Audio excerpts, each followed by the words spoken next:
church. Here in this place, we will worship the Lord and glorify His name. Amen. Are you excited?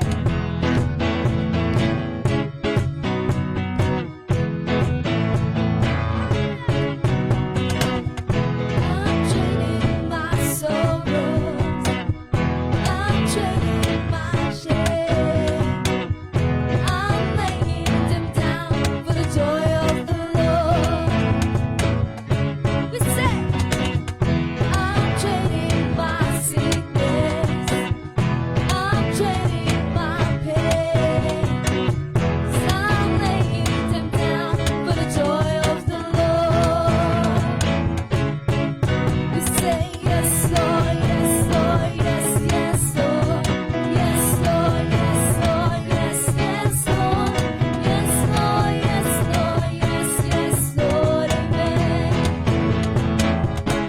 We're trading. I'm trading my sorrows. I'm trading my shame. 'Cause I'm laying them down for the joy of the Lord. I'm trading my sickness.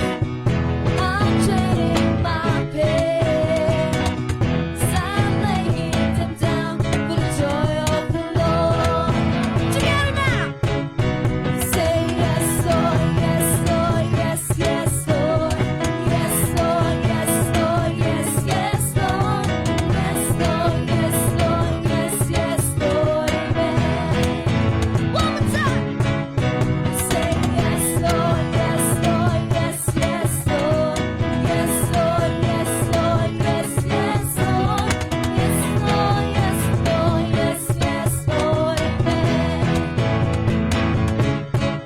I am blessed but not a crush, persecuted not a bad struck down but not destroyed. I am blessed beyond the gospel, for His promise will occur, and His joy is gonna be my strength. Though the sorrow may last for the night, His joy comes in the morning. I'm trading my sorrow. I'm trading my shame. I'm laying them down for the joy of the Lord. I'm trading my sickness. I'm trading my shame.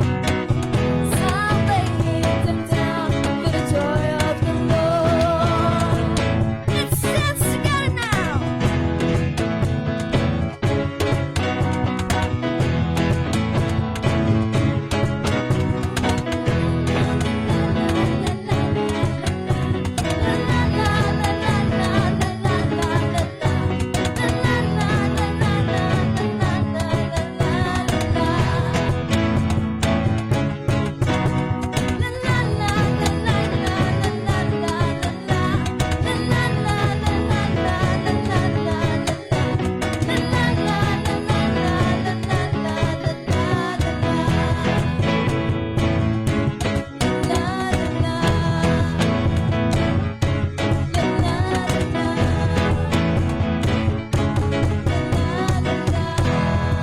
Hallelujah, we worship you, Jesus, oh God. We glorify your name, oh God. To you alone be the highest praise, oh God. Hallelujah. Thank you, Jesus, oh God. We continue to glorify you. Welcome your presence in this place, oh Holy Spirit, oh God. As we worship you, Lord, we surrender everything to you, God. We humble ourselves before you, Lord. Thank you, Jesus, for this time and opportunity, oh God. Worship you alone, Lord Jesus.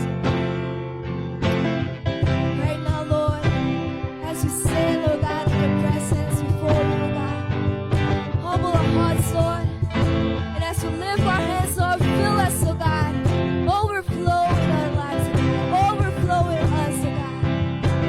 Hallelujah, Lord, we call upon your name, oh God, longing for your presence, oh God, longing to be filled by you, Lord. Oh, Jesus, oh God. We call, Lord, and you answer.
was peace, there was joy, there was hope.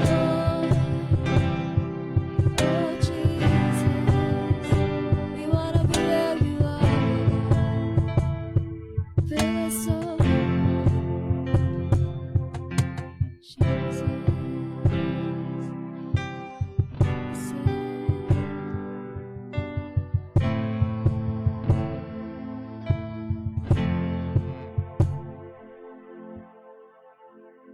Hallelujah, Jesus. You are so good, Lord. You are so great. Let us continue to give glory to the Lord. Hallelujah. You are so good, Lord. Oh God, nothing can separate us, Lord, from your love, God. As we call upon your name, Lord, nothing can separate us, oh God, from you, Lord. Hallelujah, Jesus.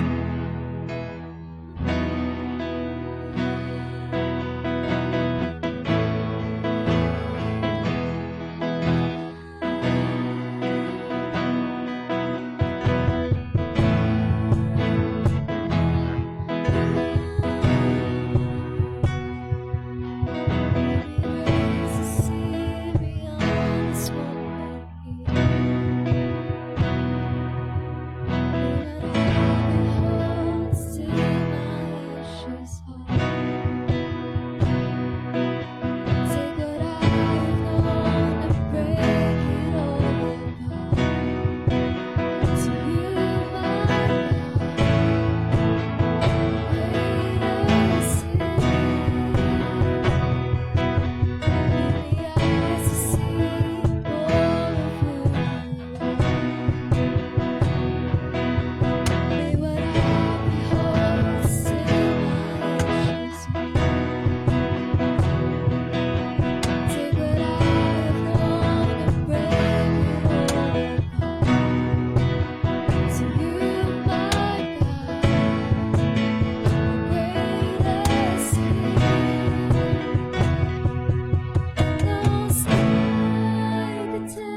honor you, Jesus, oh God. We give all honor and praises to you alone, mighty Jesus, oh God. We thank you, Lord, for this wonderful day, Lord. Let's give up a clap of praise and offering to the Lord. Hallelujah, Jesus. We glorify you, Jesus. Hallelujah. Thank you, Lord. Thank you, God. Continue to overflow.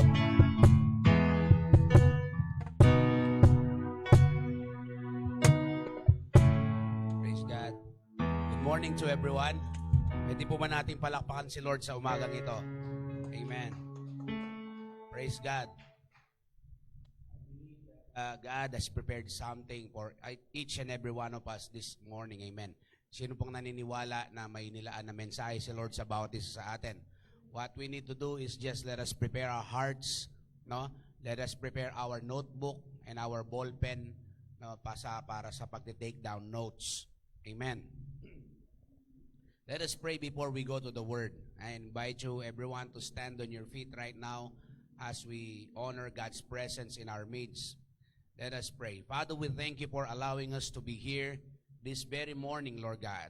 For I strongly believe, God, that you have allowed each and every one of us to tune in this live stream because you are about to do something great. Lord, we don't want to miss, Lord God, that great things that you have prepared for us in advance before this service happen. Lord, Holy Spirit, you are free to move in the lives of your people and even those who are watching on live stream, oh God. I believe and I declare that miracle is about to happen this morning. We thank you, we love you. In Jesus' name, amen and amen. Come on, palakpakan natin si Lord. Ayan, praise God. So kayo po na nanonood ngayon, no, sa ating online service dito po sa Truvine, Pampanga, particularly dito po sa San Fernando. So you can share this on your timeline or you can share this on your group para po marami pong makarinig ng salita ng Panginoon. Particularly, no, we are approaching this season of Christmas, 'di ba? Yung celebration ng ating mga bawat pamilya na makikita natin parang kakaiba itong celebration na to unlike before. Kasi bawal yung mga pupunta, yung mga mass gathering, yung unlike nung kinalakihan ko po nung bata ako. Tuwing Pasko dito po ako ngayon sa lugar namin dito sa Pampanga, sa Panipuan, no, sa San Fernando. Pag araw po ng sasapit na yung December, magkakaroling na po kami, no? Tapos kapag araw ng Pasko, pupunta ka talaga sa bahay-bahay, lalo na sa mga ninong at ninang, sa mga tito at saka sa mga tita. No, ganun po, pero mukhang hindi posible yata ngayon yan dahil sa restriction ng ating government. So, why I am sharing those experience sa bawat isa po sa atin? Kasi malaki ho ang relevance niyan, ang kaugnayan niyan sa mensahe po natin ngayon. Maaring ipinagdiriwang natin ang kapastukuhan, pero hindi natin lubos na naiintindihan. Hindi natin lubos na nauunawaan kung papaano yung plano ng Diyos, kung papaano sa pagtubos niya sa atin. Yung God's plan of redemption. Yun po yung ating pag-uusapan sa umagang ito. Ito po yung kung paano yung plano ng Diyos sa pagtubos niya sa atin. And particularly, I would just like to read this particular passage, Ephesians chapter 1 verse 7. Ephesians chapter 1 verse 7 says, "In Him we have redemption through His blood, the forgiveness of sins in accordance with the riches of God's grace." So, in Him we have redemption. So, sino po yun? Him na yon. Yung ating Panginoong Yesus po yun. Kaya po, merong redemption, merong pagtubos sa pamamagitan po ng kanyang banal na dugo. Ayan. At saka po tayo nagkaroon ng forgiveness ng ating mga kasalanan, pagpapatawad sa ating mga kasalanan sa pamamagitan no, ng mayamang biyaya ng ating Panginoon. So, redemption only possible by what Jesus did on the cross of Calvary. So, bakit kailangan tayong i-restore ng ating Panginoon? Bakit kailangan tayong i-redeem rather ng ating Panginoon? The purpose of God is to restore the original intention, the original design of God. It's only be possible when we experience the redemptive work of our Lord Jesus Christ. The only way to restore a person is through redemption. Sa pagtubos po yung ginawa ni Jesus dun sa krus ng Kalbaryo. Redemption happens on the cross of our Lord Jesus Christ. So, ano ba yung redemption? Galing po yan dun sa word na redeem. Okay, yung pong word na redeem, ang ibig sabihin po niyan, to own again. To buy out. Or sa Tagalog po, yung pagtubos. Kaya po sabi nung Ephesians na 1:7 na binasa natin kanina, in Him we have redemption. So ang Lord po yan. Ang ating Panginoong Yesus ang tumubos po sa atin. He owned us again. So yung redeem kasi, yung to own again, pag pinag-aralan po natin yan, we are once was slave before. No, tayo ay alipin, no, ng kasalanan, ng makamundong gawa, subalit nung ibinigay ng Diyos ang kanyang buhay, tayo po ay binili ng Diyos sa pamamagitan ng kanyang banal na dugo. Tayo po ay wala na doon sa kaharian ng kadiliman, sa kingdom of darkness. We belong to the kingdom of God. So, for this 2021, this coming 2021, you will going to hear me a lot discussing and preaching about the kingdom of heaven or the kingdom of God. But this particular context, particular preaching, I would just like to give you an introduction about the kingdom of heaven. The kingdom of heaven is where God's throne is. Kung nasaan po yung trono ng Panginoon.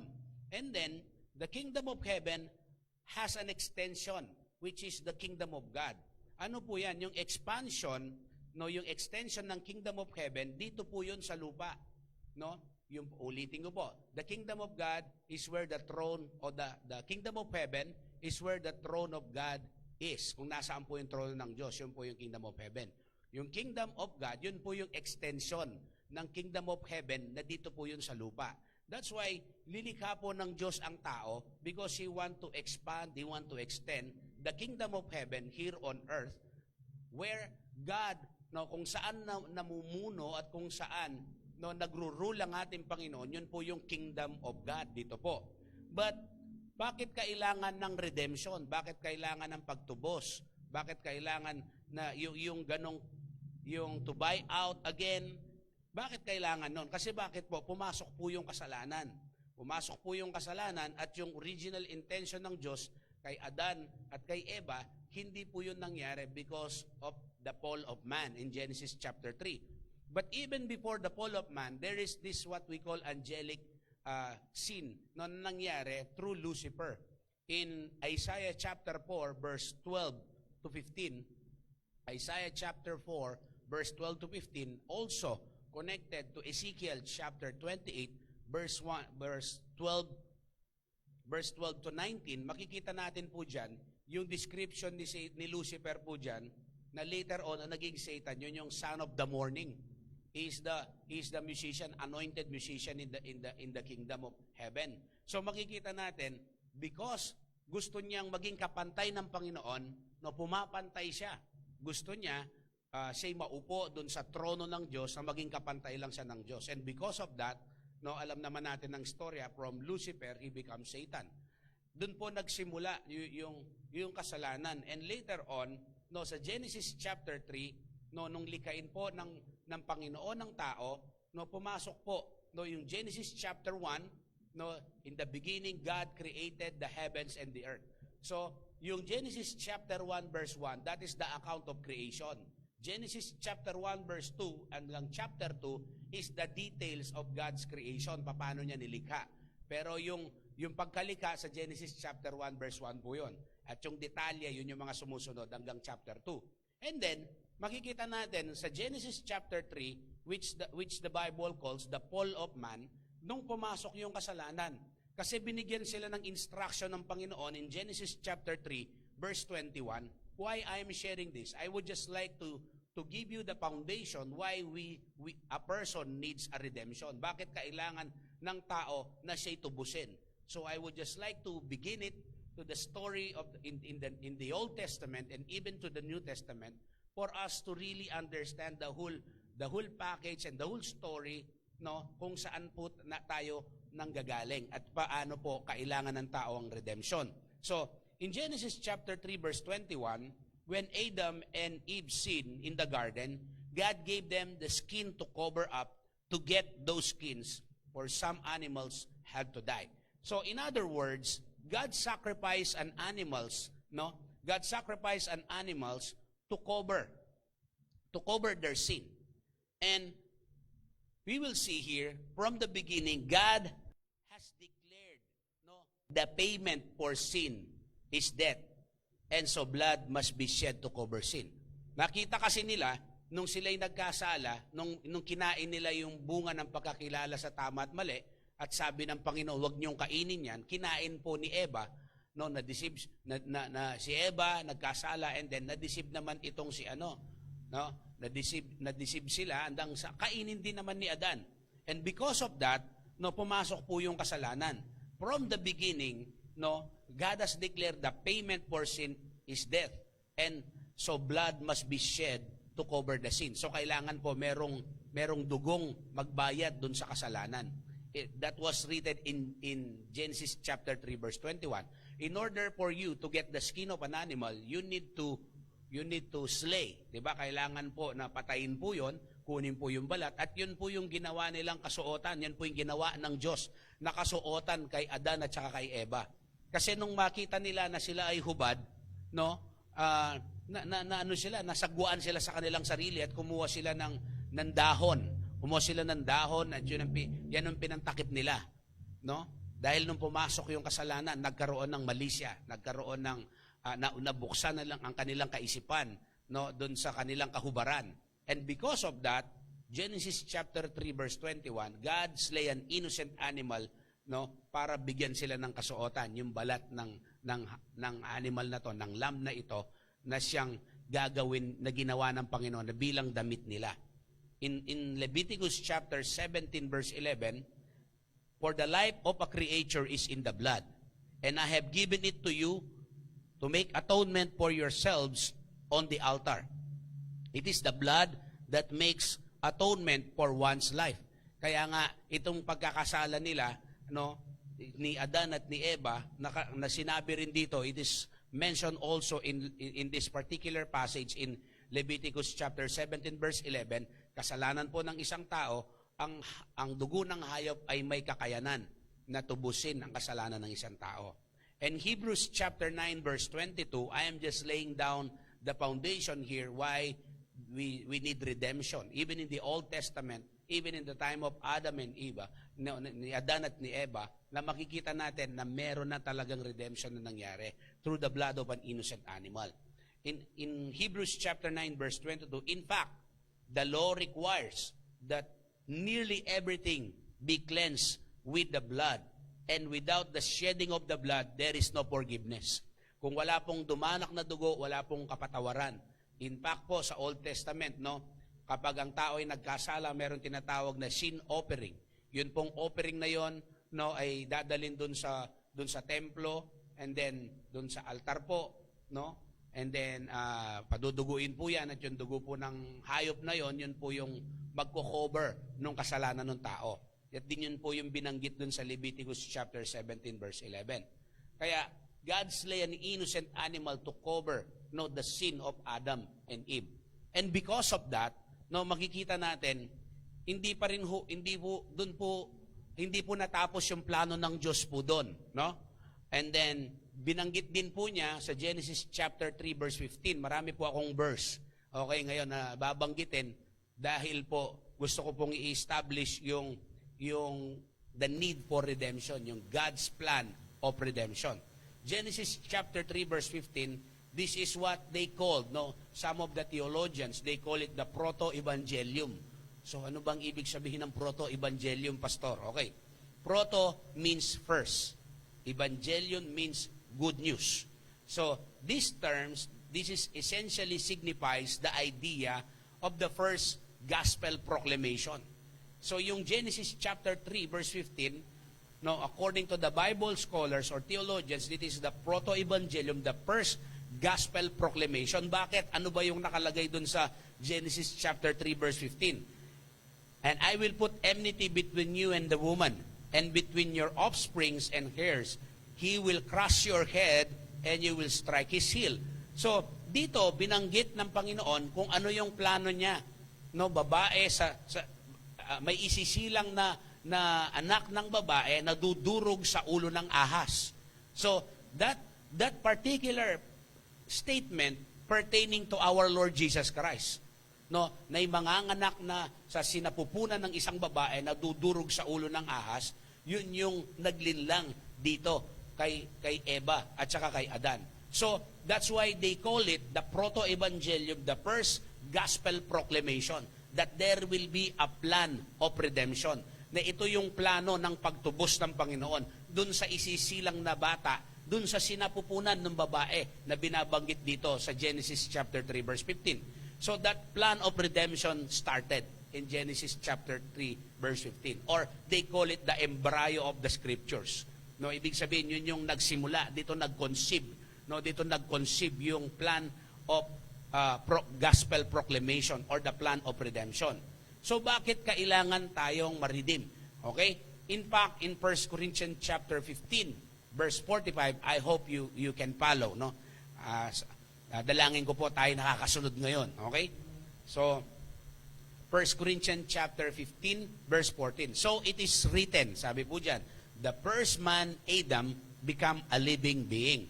The last Adam, a life-giving spirit. So yung first Adam, yan po yung sa book of Genesis, yung binasa natin, yung nilikha po ng Panginoon. And then yung second Adam na pinapatungkulan po dito, ito po yung ating Panginoong Yesus, a life-giving spirit. Also, no, in Romans chapter 5, sa Romans chapter 5 po, verse 12, at saka po ng verse 17, therefore, just as sin entered the whole world through one man. Sino po yan? Si Adan po yan, sinasabi dyan. And death through sin.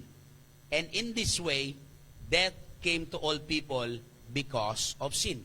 So dahil po sa kasalanan ng unang tao na ito, pumasok po yung kasalanan. Amen?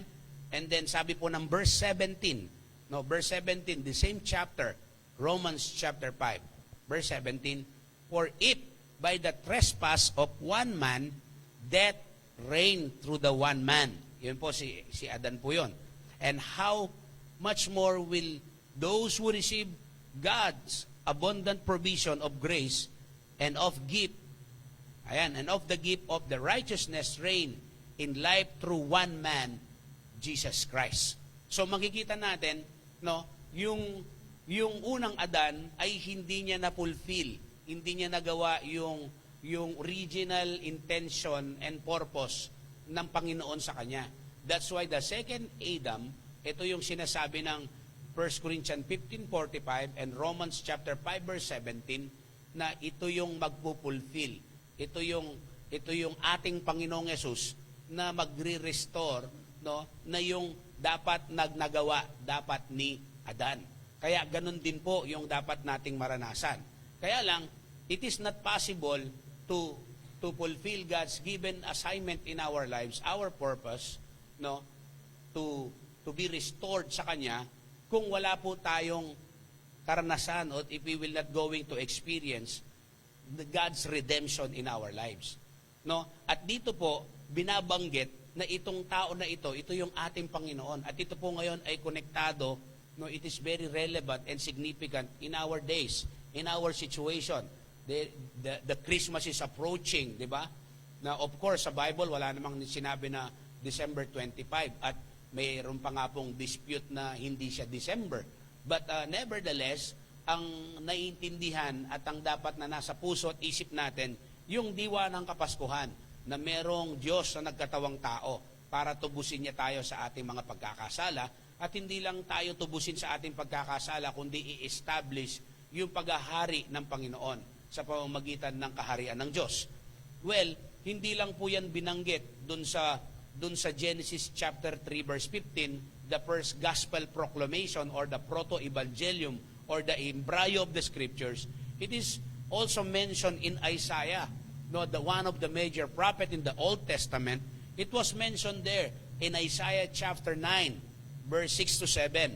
This is what it says. This is what Prophet Isaiah prophesied, no, during his time before the birth of the Savior, the King, our Lord Jesus Christ. Isaiah chapter 9 verse 6 to 7. For to us a child is born, to us a son is given, and the government will be on his shoulder. So ito pong ipinangako at ito pong isisilang na bata na ito At itong bata na ibibigay dito po sa mundo, na particular na passage na ito, ay may daladalang gobyerno. And the government will be upon his shoulder. That there is this responsibility to bring and to establish the kingdom of God, the government of heaven here on earth will be upon the shoulder of this Son. And this Son is no other than our Lord Jesus Christ. And also in verse 7, it says here, and He will be called Wonderful Counselor, Mighty God, Everlasting Father, Prince of Peace. Of the greatness of His government and peace, there will be no end. So, makikita po natin dito, gustong i-establish dito po sa pagkasilang ng ating Panginoong Yesus, dito po sa bata na binabanggit po na ito, gustong i-establish ng Panginoon yung kaharian, ang kaharian ng Diyos. And also, tuloy ko lang po in Isaiah chapter 9, He will reign on David's throne, over His kingdom, establishing and upholding it with justice and righteousness from that time on and forever. The seal of the Lord Almighty will going to accomplish this. Kaya makikita natin, siya'y pinangako na. At yung pangako na yon, the Son is born, the Son was given. So makikita natin po doon na doon pa lang sa prophecy ng mga propeta, in the old times, in the Old Testament, makikita natin that there is this government, na meron siyang daladalang gobyerno na nandun sa kanyang shoulder. That was the responsibility na meron siya, na daladala niya. And kasi dahil tao po ang nagkasala, so kailangan tao rin naman ang tutubos sa kasalanan ng tao kung kailangan ng redemption. At dahil kailangan ng redemption ng tao, so kailangan merong tubusin. At kailangan merong tumubos. Yun yung ating Panginoong Yesus. So, dito po sa John chapter 1, verse 1, says, in the beginning was the Word, and the Word was with God, and the Word was God. So ito po, and verse 14, and the Word became flesh and dwelt among us. So, makikita natin, ang Diyos ay nagkatawang tao, dahil tao ang nagkasala, dahil dapat sa tao rin ang tutubos sa kasalanan ng tao. Kaya makikita po natin, when we put these two verses together, we see something remarkable. The Word, who is God, became flesh. God became a man. This first step of God becoming a man is known the incarnation. So nung nagkatawang tao po ang Diyos sa pamamagitan po ng ating Panginoong Jesucristo. So, hindi ho kasi possible yung maibalik tayo dun sa original design ng Diyos sa atin na hindi po tayo nakaranas ng pagtubos dahil po ang tao ay nagkasala. Kanina po dun sa part ng ating introduction, si Adan at si Eva ay nagkasala.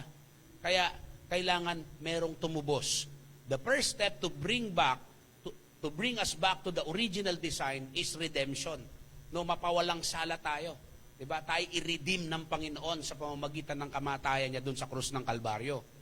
There will never be the restoration of life to original design of God without redemption. Kaya tandaan po natin, after po ng redemption, magkakaroon po ng restoration. At kapag nagkaroon po ng restoration, yung relationship po madidevelop. Yung relationship po natin sa Panginoon may establish. At saka po yung rulership, yung authority ng mga mananampalataya ay mababalik po kapag ang simula po niyan restoration o ang simula po niyan is redemption, restoration, yung relationship, and then yung rulership. Yan po yung purpose na kung bakit tayo i-redeem ng Panginoon at bakit po tayo ni-redeem ng Diyos. Okay?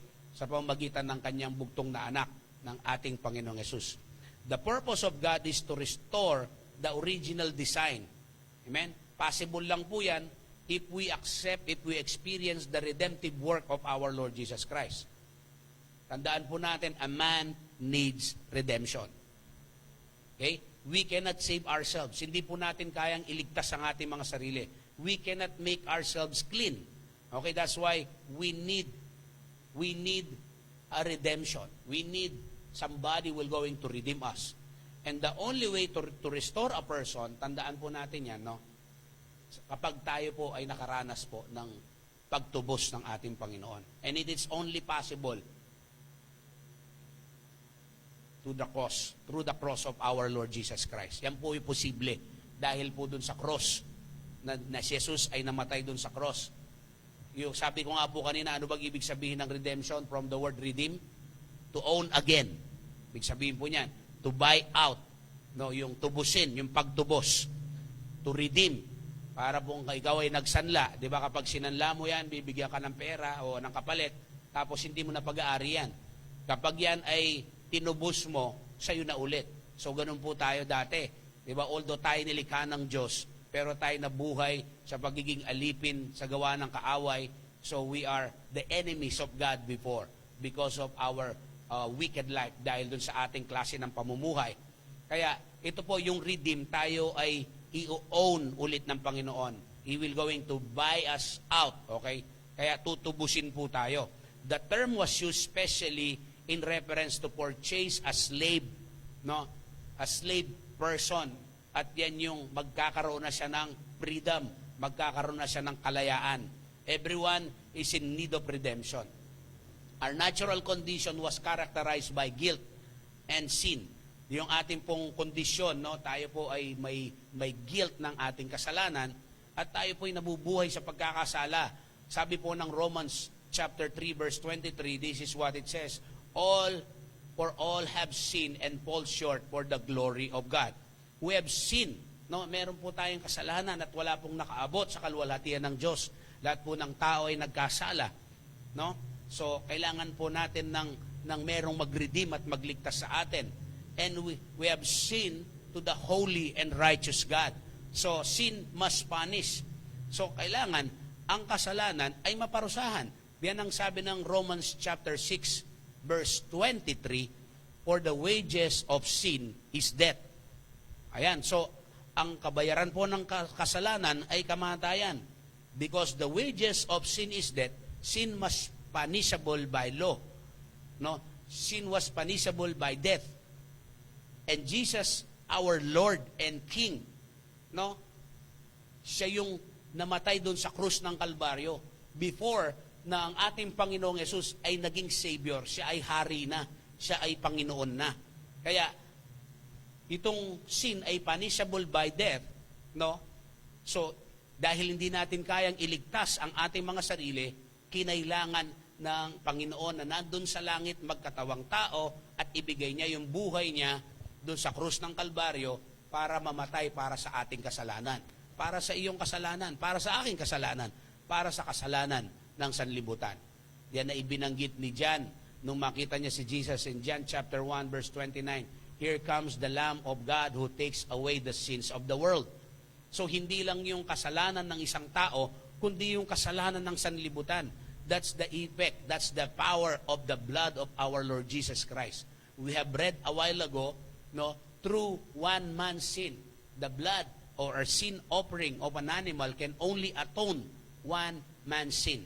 But the blood of Jesus has the power, no, to atone, no, the sins of the world. Yung tubusin, linisin ang kasalanan ng sanlibutan. We always sing that song, no, yung nung mga bata pa tayo in our church, yung kordero ng Diyos nag-aalis ng kasalanan ng sanlibutan. That's the blood of Jesus Christ. That was mentioned a while ago in Ephesians chapter 1 verse 7.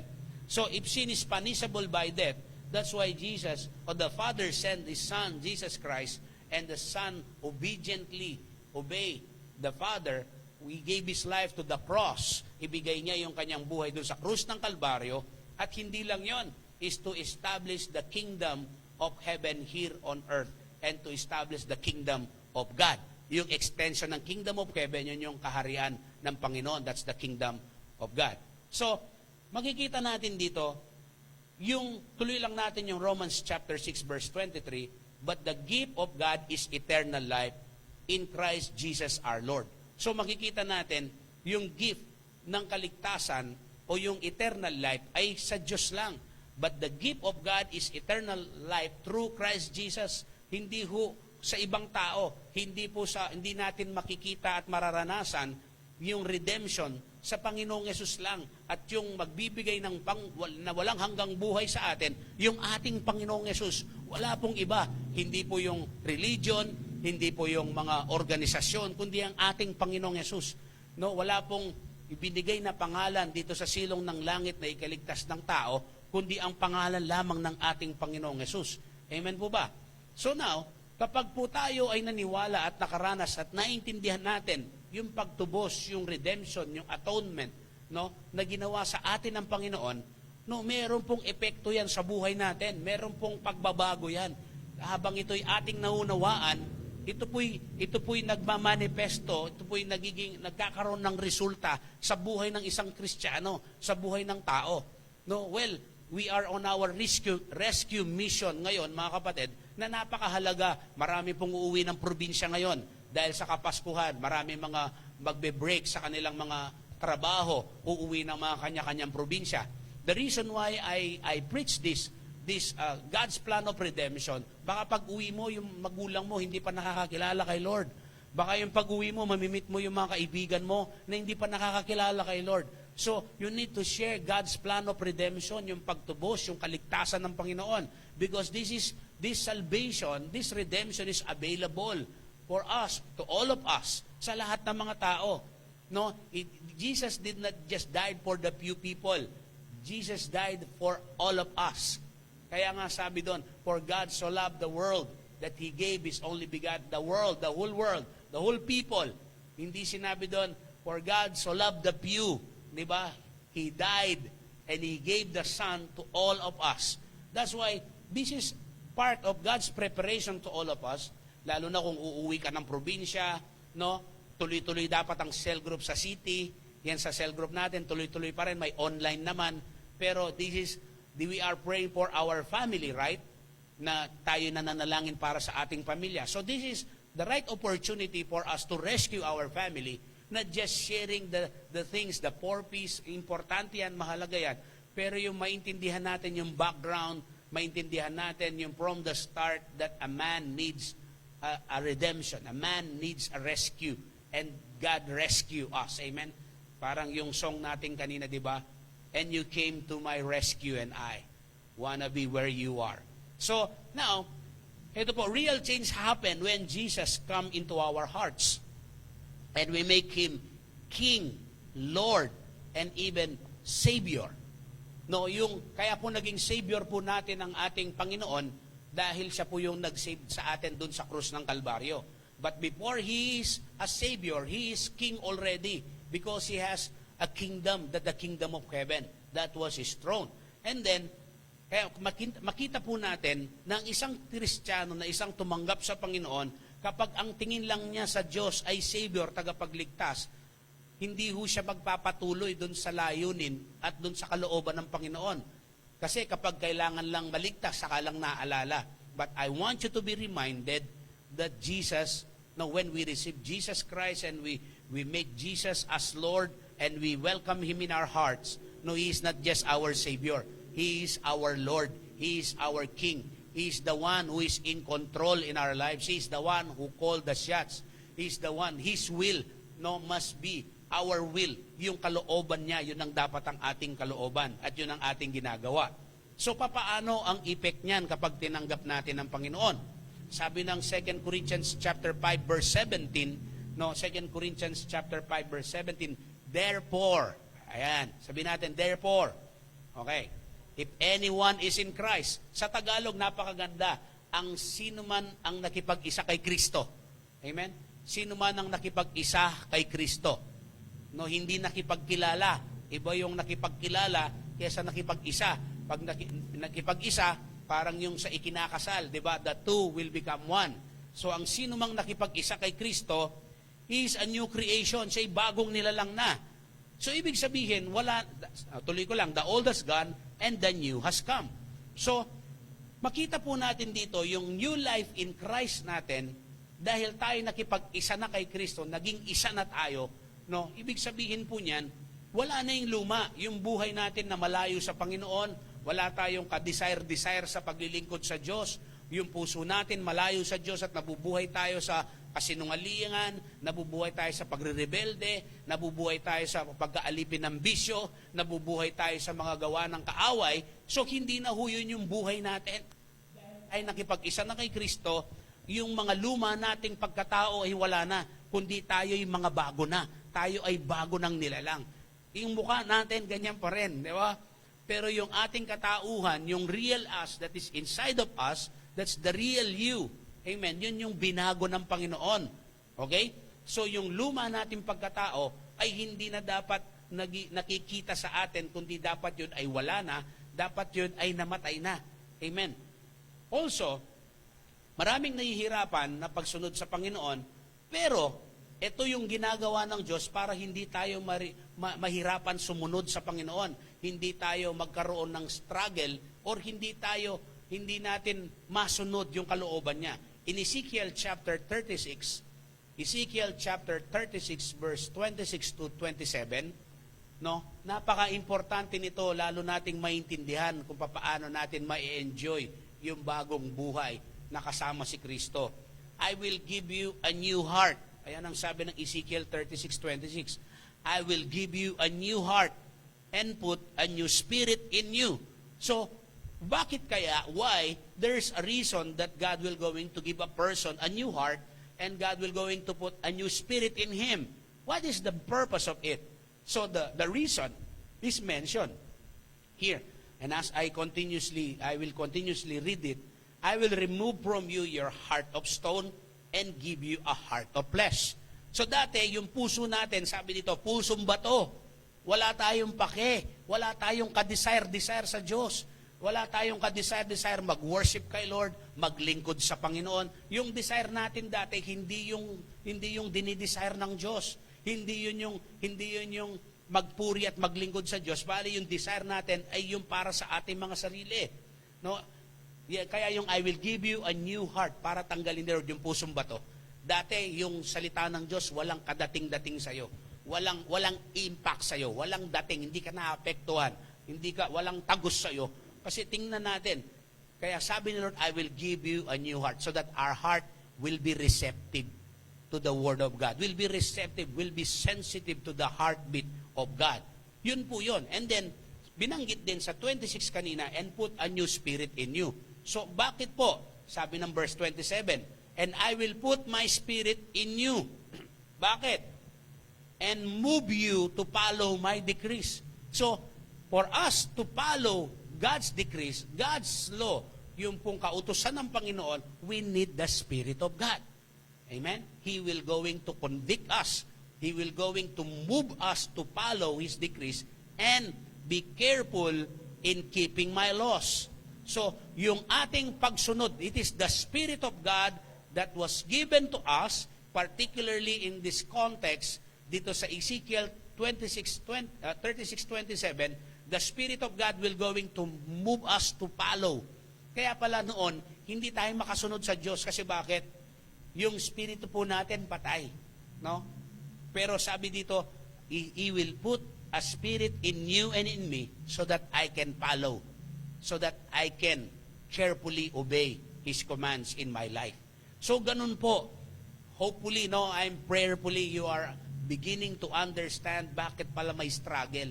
Kaya if there is something wrong in your heart, in our hearts, so there is a problem in our hearts.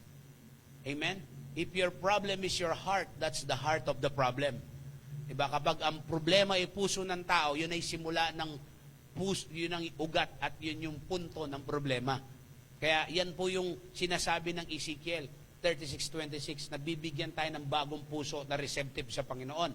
So, bakit po kailangan yan po yung parte na mangyayari sa atin na kapag naranasan po natin yung redemption, yung pagtubos ng Diyos. Hindi lang po magtitigil doon na ikaw ay naligtas na. But in this season po ng December na ito, isi-share po natin yan, na yung papaano yung kapaskuhan, at papaano yung tamang response natin, ano ba yung plano ng Diyos, di ba, na dapat nating maranasan, at hindi lang yung si Jesus ay namatay doon sa krus para sa ating kaligtasan. Meron pong pinapagawa si Lord sa atin. He did not just die for us to be saved. Amen? Hindi lang po tayo maligtas, kundi tayo rin po ay gamitin ng Diyos para doon sa mga tao na hindi paligtas. We are saved to serve. And people are having a hard time doing that. Because of this, will going to enlighten us because of Romans chapter 12 verse 2. So makikita natin dito, bakit yung iba nahihirapan? Bakit karamihan ay nahihirapan? Romans chapter 12 verse 2 says, do not conform any longer to the pattern of this world. So this is very important. Okay? Do not conform any longer to the pattern of this world. Kasi kapag ang kaisipan natin o ang buhay natin ay naaayon pa sa takbo ng mundong ito, mahihirapan talaga tayo na sumunod dun sa kalooban ng Diyos. Diba? Kasi hindi po pwede yung naglilingkod ka kay Lord tapos nagko-compromise, mangangawit ka. Later on, bibitawan mo yung paglilingkod, magpapatuloy kang mag-compromise. Or bibitawan mo yung pagko-compromise at patuloy kang maglilingkod kay Lord. And it is possible, sabi dito, do not conform any longer to the pattern of this world, but be transformed. So transformation can only be possible by renewing of our mind. By renewing of your mind. Ibig sabihin yan, kapatid, yung pagbabago ng ating isip, dyan nagsisimula yung transformation. And it is only possible by hearing the Word of God, by feeding our mind with the Word of God, feeding our mind with the right food, spiritual food, at saka yung paligiran natin ng ating mga sarili ng tamang tao. Yung tao na naglilingkod sa Diyos, yung tao na nagmamahal sa Panginoon. Humiwalay ka dun sa mga taong nagpapahina sa iyo, yung mga nagbibigay at nagsasabi sa iyo na ikaw ay mga gawa na mailalayo ka sa Panginoon. Okay? It is possible by renewing our mind through the Word of God. And because of that, then you will be able to test and approve what God's will is, good, pleasing, and perfect. Kaya kapag hindi na bago ang ating kaisipan, mga kapatid, hindi natin makikita yung magandang plano ng Diyos. Hindi natin makikita yung maayos na buhay na inilikha at tinadhana or inilaan ng Diyos sa bawat isa sa atin. Kaya makikita po natin dito, kapag mali yung mindset natin, parati ko yung sinasabi ito, kapag mali ang pananaw, mali ang galaw. Di mo ba? Kasi kapag mali ang kaisipan, magiging mali na ang mga kanyang gagawin at ang kanyang sasabihin ng isang tao. Kaya transformation is possible through renewing of our mind, through the Word of God, through the word of our encouragement, and through our experience, yung pag-ibig ng Panginoon sa atin. Kaya kapag nabago yung ating kaisipan, hindi mo na mai-enjoy yung mga bagay na dati nating ginagawa kasi nga the old has gone, the new has come. Ano yung new na yon? Yun yung lalakad tayo sa kalooban ng Panginoon. Maglilingkod tayo, magiging masaya ang ating pamilya, magiging masaya ang iyong trabaho, aasenso ka. Kasi bakit? Yan ang sabi ng Diyos The Spirit of God will move you to follow God. Ayan, dahil doon sa Espiritu ng Diyos na nasa atin, yun po yung tutulong sa atin para susunod at makasunod sa kalooban ng Panginoon. Now, real change. So, yung real change, it's only possible with real repentance. Yung tunay na pagbabago po ay mangyayari lang at posible yan kapag po ang tao ay nagrepent. Yung iba gusto nilang bumalik sa Panginoon, pero it's only possible if a person is repentant. Restoration is not possible without a repentant heart. Yung puso na willing po na naaamin na ako'y nagkasala sa Diyos, na kailangan kong magsisi, kailangan kong talikuran nito. Wala kang sisising iba. Repentance is a 180-degree turn. Tatalikod ka mula sa iyong pagkakasala at magsisimula kang magdesisyon that you will not going to do it again. That is repentance. Repentance is not just about crying. It's not just about emotion. Repentance is a 180-degree turn and making a strong decision not to do it again. That is repentance is all about. So, in other words, repentance, letter A. If you are writing down, ito po, kasi yan po dapat, hindi lang natin tinanggap ang ating Panginoong Yesus. Hindi lang po natin tinanggap dapat at pinaniwalaan na siya'y namatay dun sa krus ng Kalbaryo. Kailangan meron po ito sa ating mga puso. Ano ba yung repentance? Napakahalaga po niyan Yung pagtalikod sa ating mga lumang buhay. Napakahalaga po nun. Hindi yung nagrepent, tumanggap tayo, tapos nandun pa rin ang buhay natin. There is something wrong. Amen? Kasi kung tayo ay tunay na tumanggap at tunay na nakaranas ng pag-ibig ng Diyos at naintindihan natin na yung Diyos na walang kasalanan ay namatay dun sa krus ng Kalbaryo because sin is punishable by death. So Jesus gave up His life to the cross para po natubusin yung ating mga kasalanan. At yun po dapat yung magiging motivation natin na para magtuloy-tuloy doon po sa pagbabago na binigay at ginawa ng Panginoon sa atin. Yun po yung part ng ating Panginoon, that He gave His life to the cross. But our part is we should repent. Amen? Kaya nga yan po yung preaching, repent, for the kingdom of God is at hand. Kaya repentance is yan po yung respond ng tao. Yan po dapat yung respond ko, yung ating mag-rethink po tayo. So repentance, number one, changing the way you think. Diyan po nagsisimula yung repentance, yung changing the way we think, or changing the way you think. Repentance is recognizing what we did is wrong. Yan po yung repentance, hindi yung proud pa tayo. Diba? Hindi ho, yung repentance is recognizing that we did is wrong. And we are heading in a wrong direction that leads to destruction. Ulitin ko po that we are heading in a wrong direction that leads to destruction. Yan po yung change of mind, yung change the way we think. Nung makita natin ang ginagawa kong ito ay mali, at ako'y papunta sa maling direksyon, at ang dulo nito ay kapahamakan. Yung change the way we think. Change the way I think. Change the way you think. Ibig sabihin na hindi ka na magtutuloy, hindi na tayo magpapatuloy dahil nabago na yung ating kaisipan. Kung itutuloy ko dyan, ako'y mapapahamak. Kung tutuloy ko dyan, distraction ang dulo niyan. Amen? Kaya yan po, realizing, thank you folks, realizing we've made a mistakes. Yan po yung ibig sabihin ng repentance, na changing the way we think. Realizing that we made a mistake and deciding to turn away from it. So ibig sabihin, na-realize natin, hindi lang siya na-recognize, hindi lang natin na-recognize na ang nagawa natin ay mali, kundi nagkakaroon din po ng realization. Nagkakaroon din po ng realization na yung nagawa natin ay mali. So magdi-decide tayo ngayon, na tatalikod na at aalis na doon sa maling ginagawa at doon sa maling klase ng pamumuhay. So ito po na yung change the way we think, the seriousness of avoiding, in hurting God's feeling again. Yan po yan. Yung seriousness na ina-avoid na natin na masaktan natin ulit ang Panginoon. Na masaktan siya dahil doon sa ating mga ginagawa or sa ating mga gagawin na hindi nakakapagbigay kaluguran sa Panginoon. So, pangalawa, yung una po is changing the way you think. The change of mind. And then, pangalawa po, change of heart. Magkaroon po dapat ng pagbabago na obvious sa ating mga puso. Anong ibig sabihin yan? Dati, if we desire the things of this world, we desire the things na binibigay ng Panginoon. Change of desire.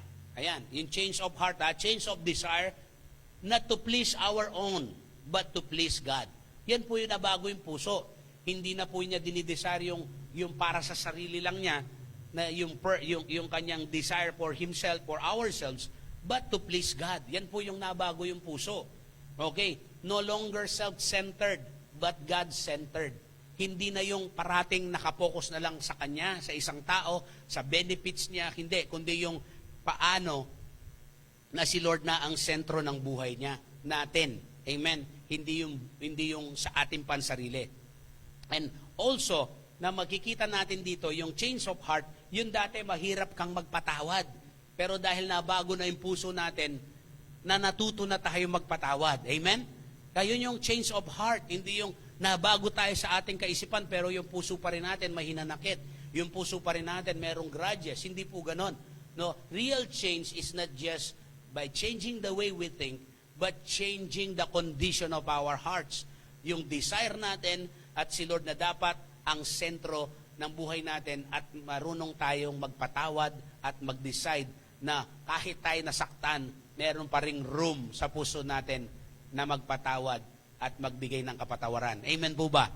So dito po maintindihan natin bakit po tayo ni-redeem ng Panginoon. Ito po yung unang bahagi ng preaching na ito. Then after ng changing the way we think or change of mind, change of heart, yung pangatlo po yung change of direction. Kasi kung nabago po yung ating kaisipan, nabago ang ating puso, at kung hindi ho nabago yung ating direksyon, sigurado babalik din po tayo. No longer walk into the kingdom of darkness. No longer walk in darkness. But we should walk into the kingdom of light. Kung dati yung nilalakaran nating buhay ay papalayo sa Diyos, ngayon yung direksyon ng paglakad natin ay patungo sa paglilingkod sa Diyos, papalapit sa ating Panginoon. Hindi yung papalayo sa Panginoon. Amen. Are we listening here? Naintindihan po ba natin tong pinag-aaralan po natin? Yan po yan. Kung yung dati, ang buhay natin ay pagsuway. No, hindi na ho ngayon yan. Yung direction po ng buhay natin, habang ikaw ay nagtatrabaho, ikaw ay nagsisell group, ikaw ay nagsishare. Sinishare mo yung God's plan of redemption sa pamilya mo, sa mga katrabaho mo, sa mga taong malapit sa iyo. Kaya yan po mga kapatid, no, nagkakaroon ng ibang direksyon ng buhay natin. Dati, it's more on our personal goal, personal vision, personal ambition. So hindi lang ngayon ang direksyon ng buhay natin. Habang ginagawa natin yan, kundi nandoon pa rin na yung direksyon ng Diyos at kalooban ng Diyos ang ating pinupulfill. That leads me to the last point of this message. Okay? The change of mind, the change of heart, the change of direction, and number 4, the change of purpose. Actually, no, hindi man ito change of purpose going back to our purpose dapat. Kaya lang, bakit change of purpose? Kasi nung hindi pa natin tinanggap si Lord, yung purpose natin ang ginagawa natin Yung kagustuhan natin, yung nais lang natin, yung gusto nating gawin. Yung makakapagbigay na kaluguran sa atin, yung mga pangarap natin, yung mga gusto nating makamtan. 'Di ba? Pagising ng umaga, 'di ba? Gagawin mo na yung gusto mo, gagawin na natin yung gusto natin. No, we live to honor God and please God. Yan po yung change of purpose ng life natin. So, we live to honor God and we live to please God. At hindi lamang po yun na tayo ay maglilingkod at ipiplease si Lord, no, paparangalan ng Panginoon. We put God as our priority. We put God first. He should be the first in our lives. Hindi ho siya pangalawa, hindi siya pangatlo, hindi siya panghuli. Hindi siya option lang, but He is the first. Yun po yun. Para po manumbalik tayo dun sa original na intention ng Diyos sa atin, the purpose of God in our lives. It's only be possible when we experience redemption or what Jesus did on the cross. The original intention of God will going to happen, will going to manifest if we really understand and experience redemption. Kasi kahit napakarami ng plano ng Diyos na ma-establish yung kaharian at paghahari, yung relationship, yung restoration, at saka yung rulership ng Panginoon, kung hindi natin naranasan ng redemption, hindi natin mararanasan yung nais ng Diyos sa buhay natin. Kaya the first thing is to really understand and experience God's redemption in our lives. At kapag po tayo ay nakaranas po niyan, kapag po tayo ay tumanggap na sa Panginoon at naintindihan natin na ang ginawa ng Diyos ay hindi lang basta-basta namatay sa krus, no, kundi kailangan ng kanyang dugo, ang kanyang buhay ay ibigay niya doon. No, kasi yun yung requirement ng law. No, dahil sa pagkakasala. Ikaw at ako ang nagkasala. Pero si Jesus ang tumubos ng kasalanan natin. Para tayo iligtas at hindi lang iligtas, kundi tayo maglingkod sa Kanya at maglingkod sa ating kapwa. Ngayon pong diwa ng Kapaskuhan, maraming uuwi, sabi ko nga, sa pamilya, sa bawat sitwasyon o sa bawat lugar na kung saan man ka uuwi ngayon or probinsya, makikita mo kamag-anak mo. Gusto kong sabihin sa inyo mga kapatid ngayon, it's about time for us to share God's plan of redemption. Hindi lang namatay si Jesus para sa iyo. Hindi lang namatay si Jesus para sa akin, kundi para sa ating mga pamilya. Para ma-establish yung paghahari ng Diyos sa bawat tahanan at sa bawat syudad at sa ating bansa at sa lahat ng mga bansa, mga kapatid, we should share God's plan of redemption to restore God's plan in our life. Kaya mga kapatid, no? Maaring ikaw ay first time na nanonood ngayon sa live stream na ito. Pastor, paano ko mararanasan yan? Ang dami kong plano. Yes, it's good to have plan. But we should connect our plan to God's master plan. So maaring ang plano mo, Pastor, ba't di nangyayari yung plano ko? Alam mo kapatid, sabi ng John chapter 10 verse 10, no? Of course, no, the enemy came to steal, kill, and destroy. So may plano rin ng kaaway na pumarito siya sa lugar na ito. So sa mundong ito para manira, pumatay, at bumuksa. Steal, kill, and destroy. Magnakaw. Agawin yung desire mo to serve the Lord. Agawin yung future mo na maganda. Sirain ang buhay mo. Sirain ang pamilya mo. But it's not the end of John chapter 10 verse 10. But I have come, says the Lord, our Lord Jesus Christ. I have come to give you life. Not just an ordinary life, but life more abundantly.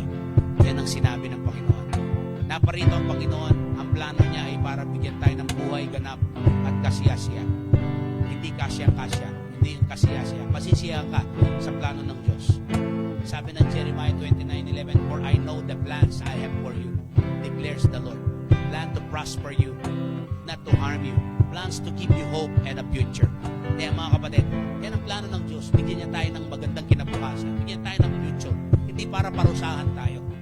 And it's because nararanasan natin yun. It's because of the consequences of our life. Because of the consequence ng ating mga ginawa, ng ating mga ginagawa sa buhay, yun ang naging bunga ng ating pagsuway.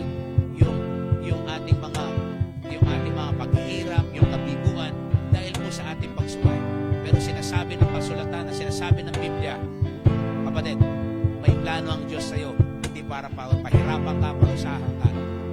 Plano na ikaw ay bigyan ng buhay, ganap at kasiyasiya, not to harm you. Plans to give you hope and a future. Subalit itong plano na ito, kapatid, hindi natin basta-basta makakapit dahil may problema. Yung problema na yan yung problema ng kasalanan.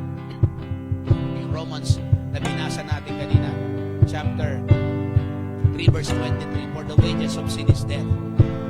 So, ibig sabihin, kung ang kasalanan ang umahadlang sa plano ng Diyos, kailangan may magbayad doon sa kasalanan. At hindi natin kayang bayaran ang ating mga kasalanan. Because we have a sinful life. We have what we call the Adamic nature, yung namana nating kasalanan ni Adan. Kaya mapapansin ninyo mga kapatid, doon sa buong mensahe ngayon, doon sa panahon pa ni Adan at ni Eva, nagkasala na ang tao. At kailangang merong dugong tumigis para mag-redeem, magtubos, magpawalang sala doon sa kasalanan na yun. That's why Jesus gave His life to the cross. Yung problema na yan, yung kasalanan, in fact, hindi na yan problema.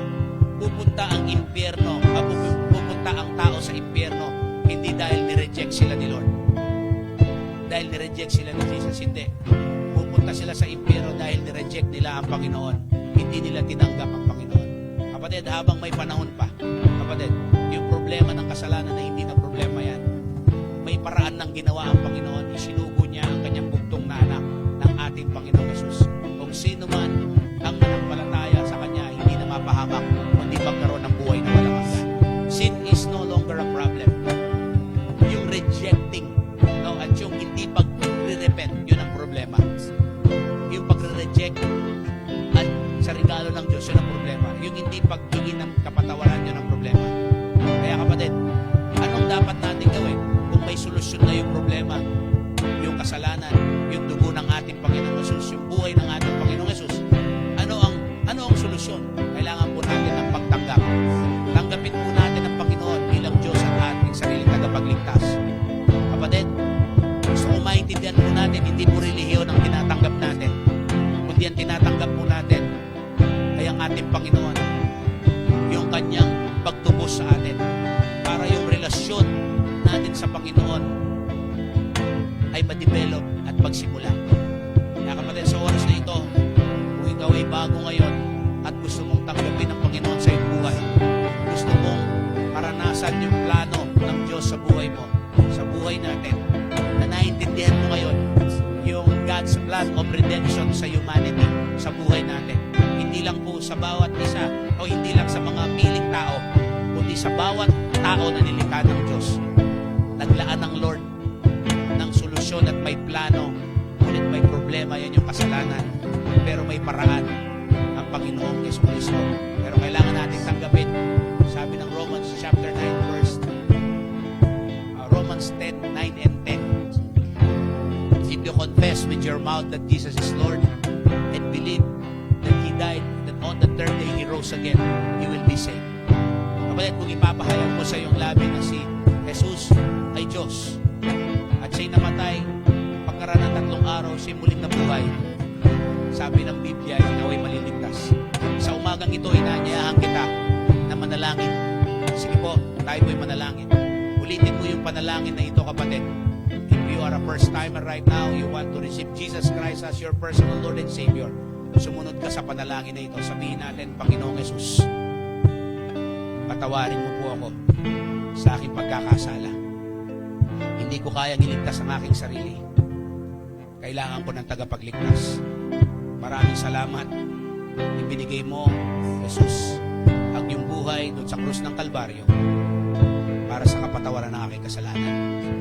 Sa oras na ito, tinatanggap kita, Jesus, bilang Panginoon, Diyos, at sariling tagapagligtas. Mula sa oras na ito, maghari ka sa pangalan ni Jesus. Amen. Amen. Kapatid, kung ikaw ay sumunod sa panalangin na yan, mag-message ka sa page na ito.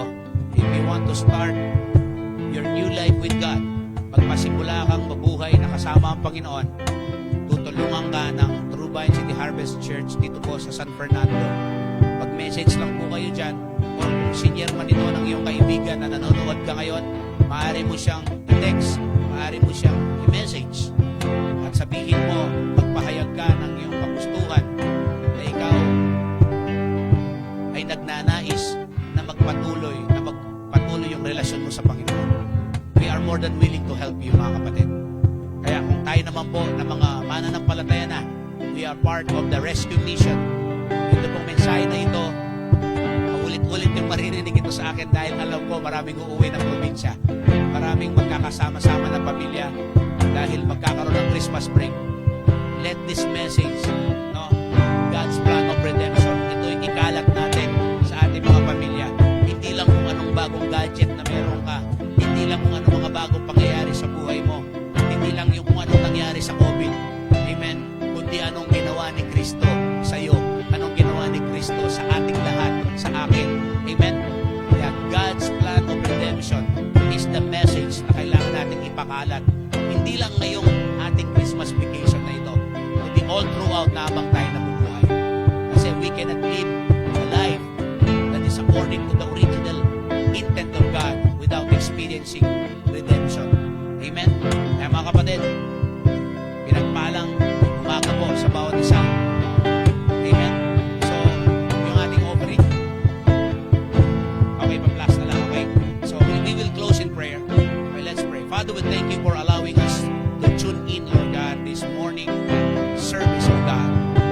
I pray, God, lahat po, Panginoon, ang nakinig, lahat po, Panginoon, ang nakarinig nito at nanood, bigyan mo kami ng tapang at lakas ng loob, Panginoon, para i-share itong plano mo, Panginoon, ng pagliligtas, pagtubos sa amin, at hindi lang sa amin, kundi sa aming pamilya, kundi din, Panginoon, dun sa mga kapatid namin ang lamig, na sila'y maibalik namin, Panginoon. At ganun din, Panginoon, yung mga taong hindi pa nakakakilala sa iyo. Lord, give us the heart